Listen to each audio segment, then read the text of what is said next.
It's that time of the month again to review the upcoming set for Cardfight Vanguard, and this time we start with none other than Murakumo.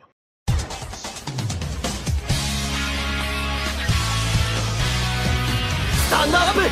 Vanguard! Hey Cardfighters, welcome back to another set review, and this time we're gonna cover none other than Vilest Deletor that just got released in Japan. And for today's video we're gonna cover the cards for Murakumo.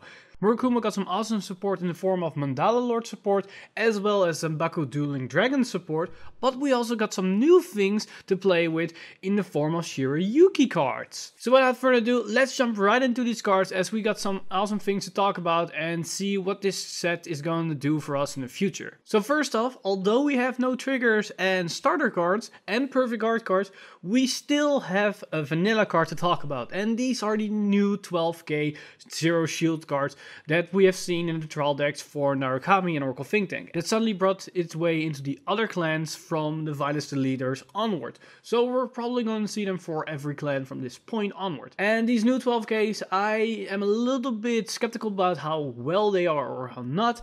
But you might argue that these cards are the new 10k vanillas from the G era, what we used to do to stall for the grade 2 game for our opponent, not allowing them to go stride on their first turn. But I don't feel that they have a place right now in standard besides the obvious extra guard on your defensive turn when they are on your grade 2, but not really that great while they are on the rear guard for the effects that all the other grade 2s have.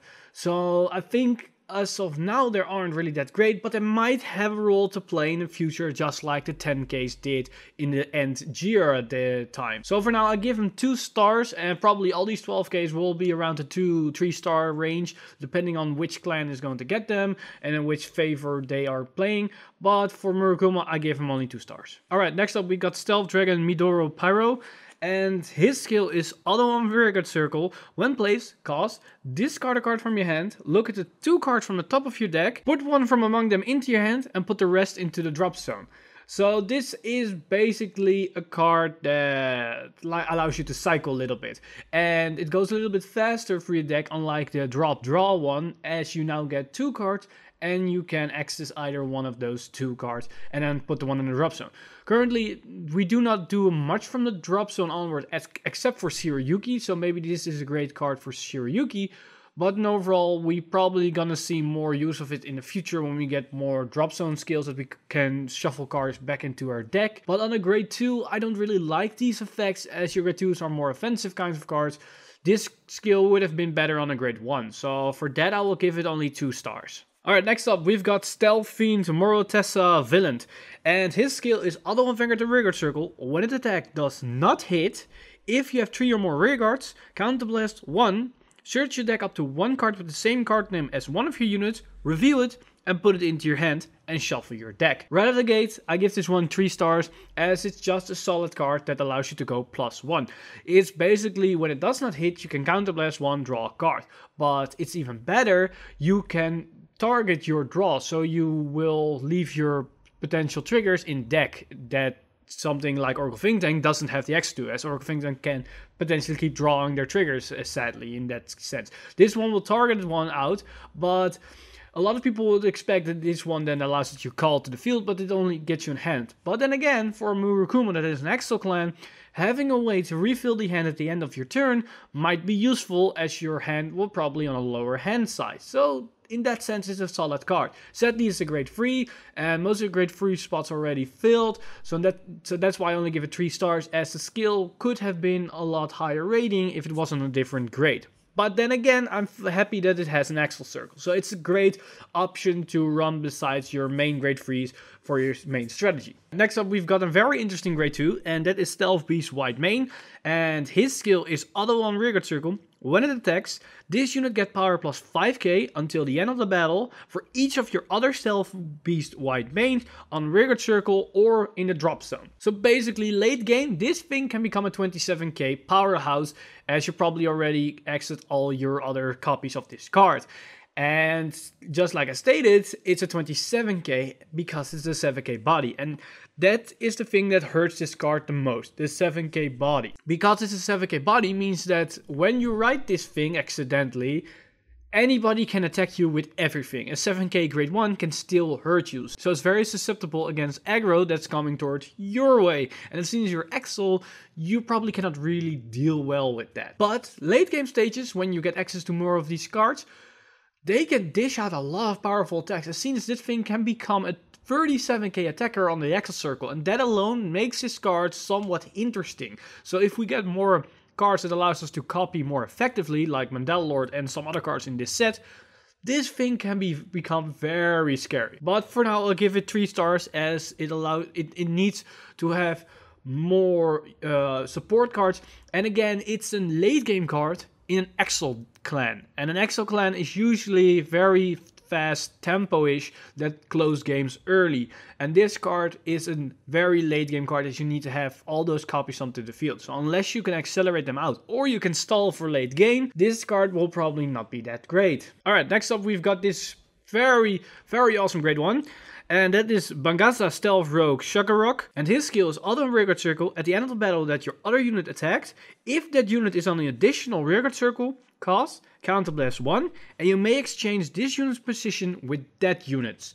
So basically when a unit on the Axel circle is attacking, at the end of that attack, you can counterblast 1 and swap those 2 units. So this one is in the back row, for example, and you see they attacked. Well, it didn't get a trigger. Well, you swap them and you have another 18k attacker as soon as it gets a 10k from the Axel circle.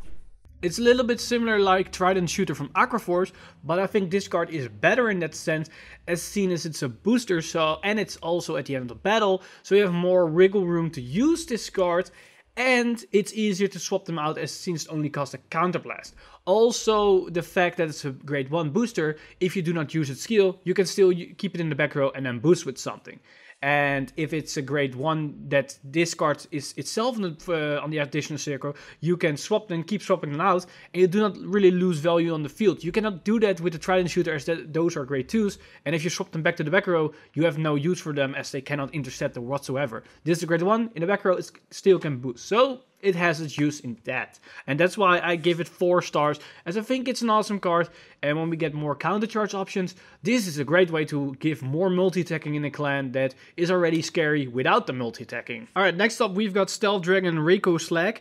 And his skill is auto rearguard circle. At the end of battle that it boosted, cost, put one of your other rearguards in the same column as this unit on the bottom of your deck, and 2 of your units get power plus 5k until the end of your turn. Basically what this card does, at the end of the battle that it boosted, you put the boosted unit to the bottom of the deck and you give 2 units 5k. It's awesome against a control kind of matchup there where they can easily clear your field, so you get some more use out of it. It's also when they get a trigger, you can overcome a certain amount of power with these extra 5k onto them, so you can still hit them. And in some kind of interaction with another grade 2 that we're going to talk about after this card, it has some niche little interaction.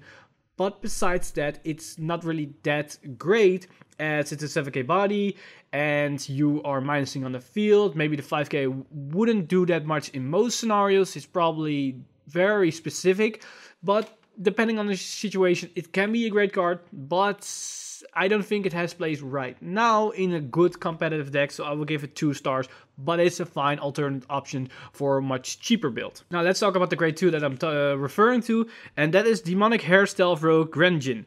And his skill is auto on rearguard circle. When it attacks, cost, counterblast 2, search your deck up to 1 Demonic Hair Stealth Rogue Grenjin, call to rearguard circle, and shuffle your deck. If you have 3 or more Demonic Hair Stealth Rogue Grenjin on your rearguard circle, all of them get power plus 5k until the end of turn. So this is finally something that allows for multi-attacking mid-combat.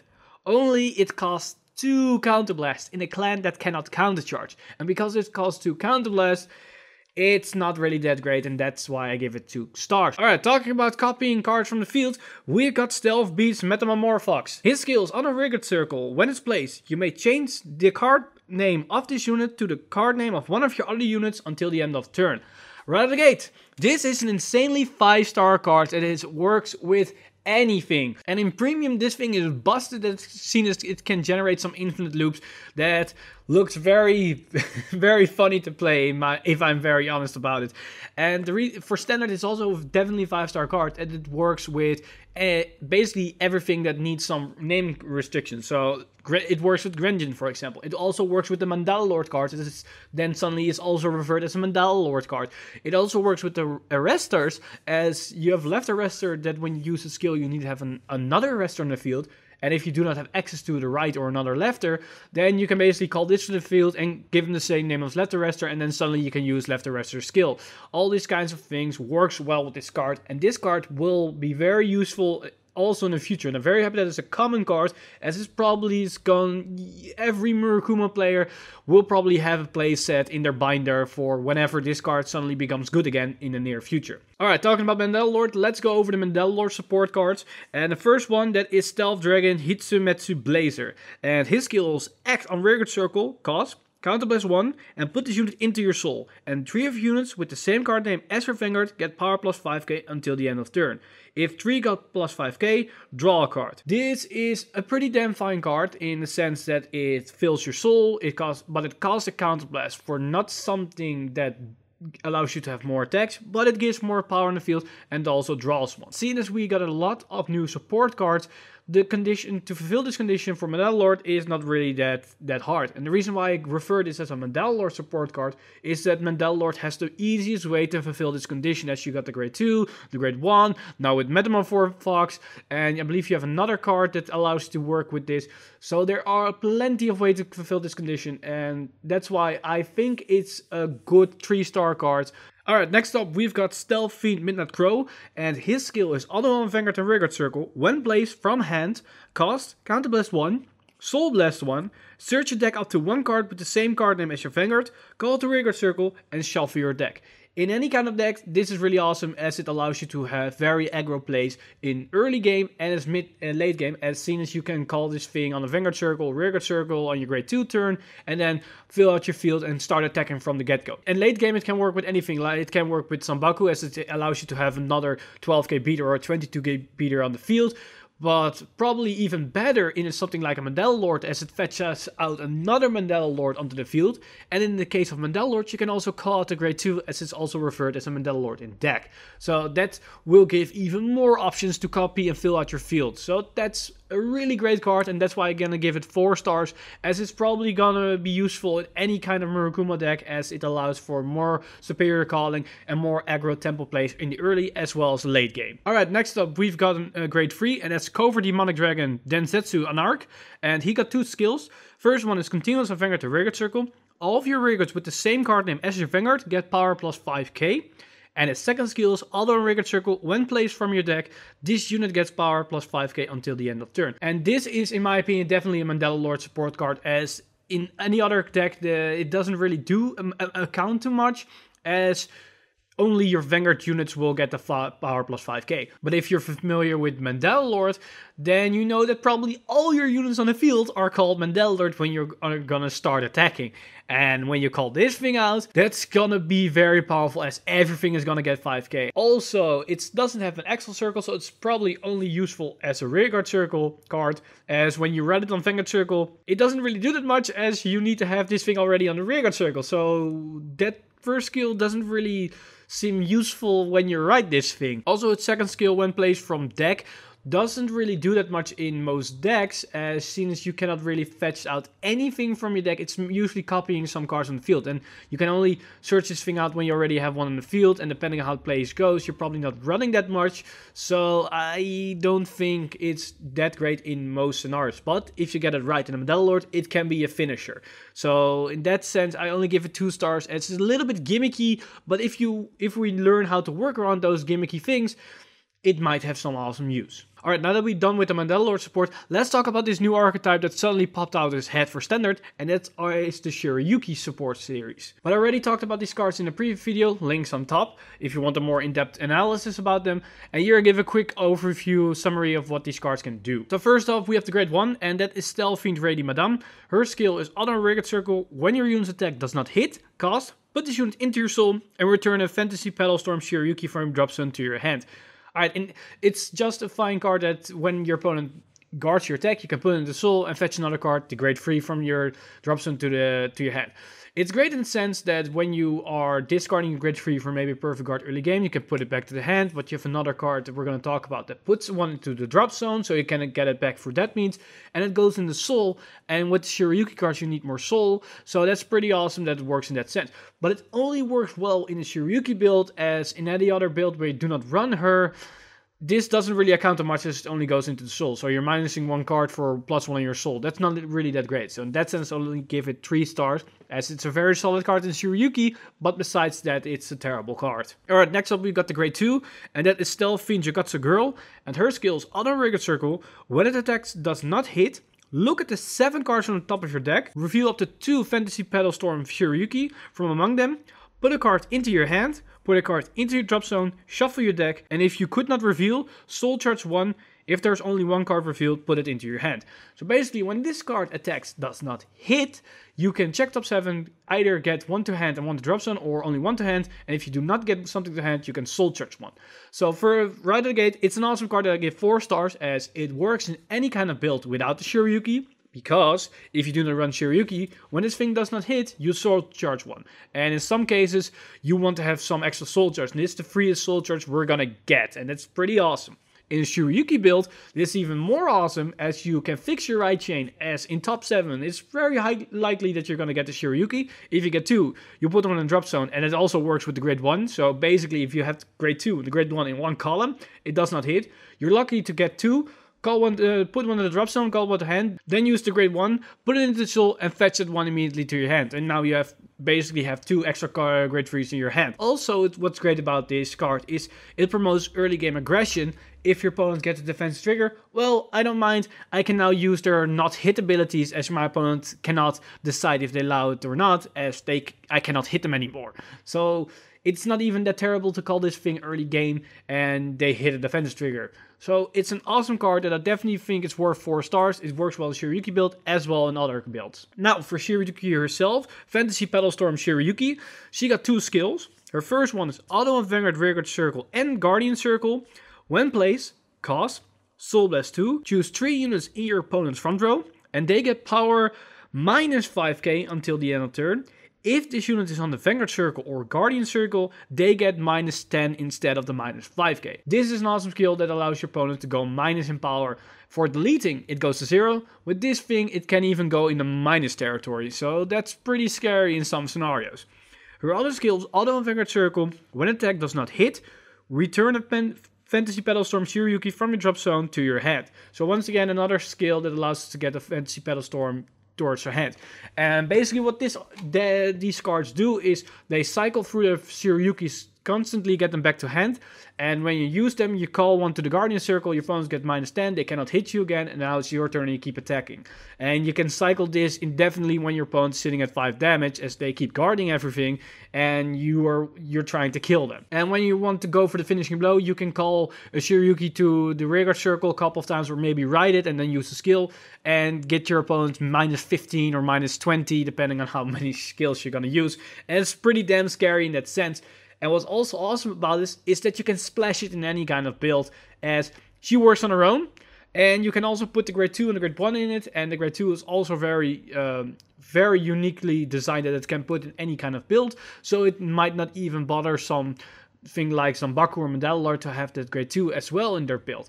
So in that sense, I will give this card 5 stars, as I think it's a really awesome design card, and it might have some interesting playability and unique deck design building around it. Alright, now we got to the final 2 cards, and these are the Zangeki support cards, or better known the Arresters and the Dueling Dragons support cards. And first off we have Imp Peter, and his skills Auto Rigid Circle. At the end of the battle that boosted the Vanguard, cost Soul Blast 1.